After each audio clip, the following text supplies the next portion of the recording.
It's James. And Stephanie. And welcome to the pandemic.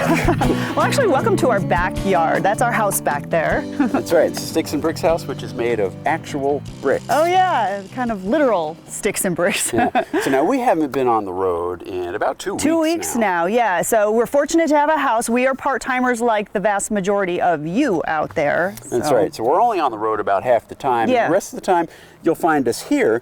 But lately, all of our events are canceled. Yes, yes. And I know we're not alone here because over half the country is under some kind of lockdown right now and travel restrictions. Right, so if you're not RVing, that doesn't necessarily mean you can forget about the RV. Yeah, so what we're going to share with you today are the things we're doing to kind of shift Lance into park during this time, since we don't know how long we're going to be home here. So all right. So with that, we bring you the part-timer's guide to mothballing your RV during the pandemic. Cue the fancy title.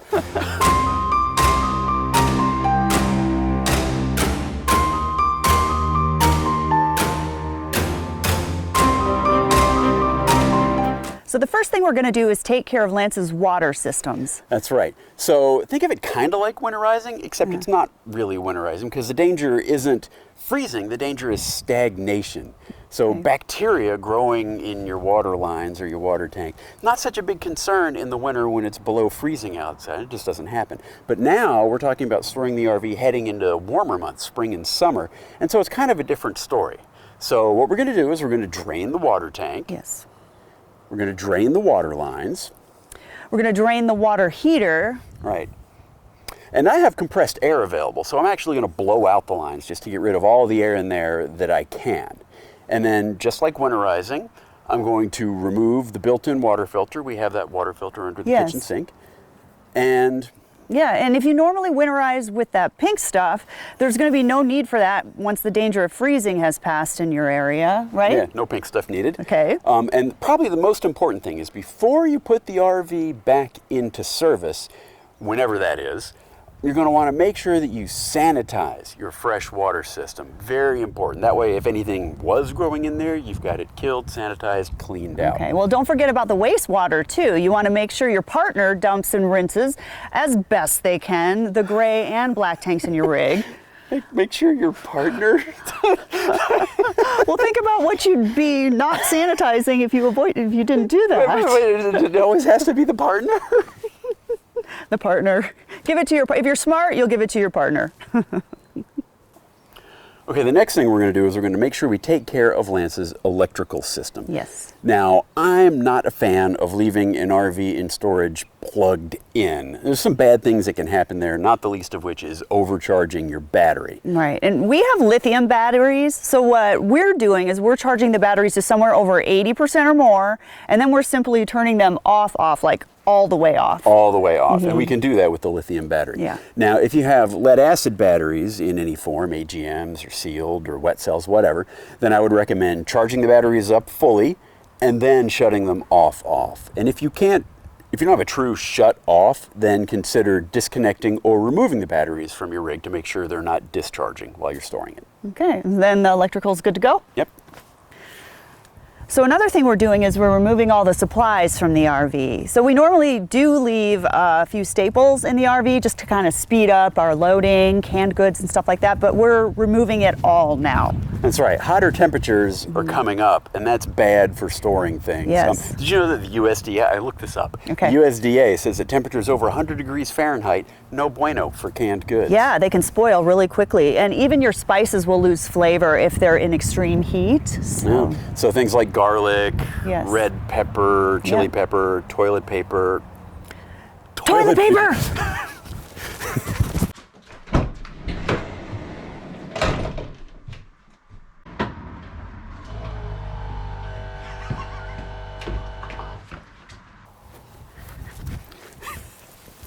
I suppose we probably could have left that in the RV, but it's like, I didn't want, It's like gold these days. I don't want thieves to see it and think they could break in and steal it. Anyway, so removing things from the RV, this will also help keep like vermin, mice, whatever, from finding it and getting in the RV because Mel won't be in there to scare them away.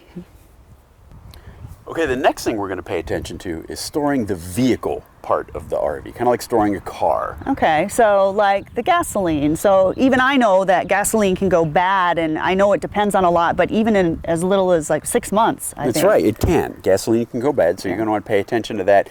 Diesel can last a lot longer depending on how clean the fuel was and moisture and stuff. So one thing you might want to consider doing is topping off your tank and adding a fuel stabilizer. That's what we're going to do. Okay. All right, now if that's not for you, you might want to consider just like starting and running your vehicle, you know, for 15 minutes every couple weeks or so.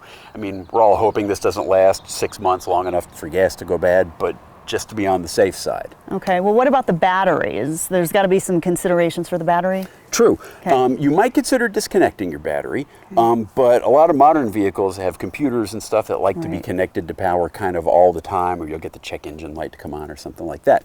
So what I'm going to be doing is implementing that solar charging setup that we did in a video. You can find it on the Fit RV YouTube channel. I did it last year because we park Lance under a carport. His rooftop solar won't work, but I've got a panel I can put out to the side. Right, okay. And then there's the tires. I've seen a lot of people who are using the tire covers. Yeah, no, that's for like storage like in Arizona, and if you're in a place where you're worried about UV damage to your tires, that's something you'd want to consider too. Okay. We park under a carport, so we're for the most part okay, but if you're parked uncovered, you're going to want to consider that. Also, you're going to want to make sure your tires are properly inflated before you're storing it for a long time. You don't want to put it away with flat tires. That'd be kind of bad. Okay. And the other thing with the tires is you're going to want to consider rolling your RV around every few weeks. And the reason why I say that is it has to do with flat spotting the tires. If your rig's going to be parked for months, you don't want the tires to get a flat spot in one area. The real efficient way to do that would be to put your rig away and then put it up on jack stands, but that's kind of a lot of work, and I don't want anybody to get hurt. That sounds involved. Yeah, we won't be doing that. We'll just kind of we won't be doing that. Okay, so the last thing we're going to do is we're going to use this opportunity for mods and maintenance. We are, because life has thrown lemons at us all right now, and we are going to take those lemons and throw them in our drinks. We're going to decorate, Lance. We are going to, yes, we're going to do some major cleaning. And James, you have a bunch of mods that you want to do with Lance. That's true. I do have one mod in particular that's probably going to take Lance down for a couple weeks while I try to even figure out how to do it. Okay. So now is a perfect time to try that. Okay. I could add shelves.